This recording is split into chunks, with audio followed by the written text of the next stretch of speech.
तुला लाडू बनवू का ग? बनवू? खायचे तुला? खायचे? आवडते तुला? आवडतेत का? आवडते. करू तुला लाडू? कर. कधी मला एक करते. चलो चलो बाय. देव बोलल्यामुळं खूप दिवसानंतर आज इथं मी बेसनचे लड्डू बनवत होते. खूप दिवस झालं मी काही लड्डू बनवलेच नव्हते.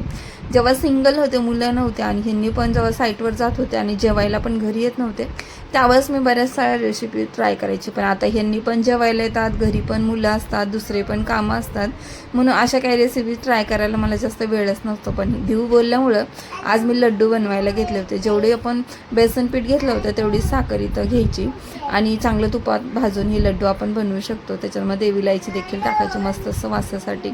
आज आम्ही जात होतो इथं जत्रेसाठी. तर सगळ्यांचं आवरलं संध्याकाळी आणि निघालो जत्रेला. देवच्या चेहऱ्यावरची खुशी बघून आम्हाला सुद्धा खूप जास्त आनंद झाला.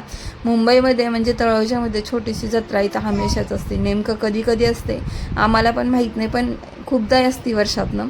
तर आज आम्ही इथे चाललो होतो. त्याच्यानंतर देव शिवम इथं पाळण्यामध्ये बसले. त्यांनी थोडीशी मज्जा घेतली.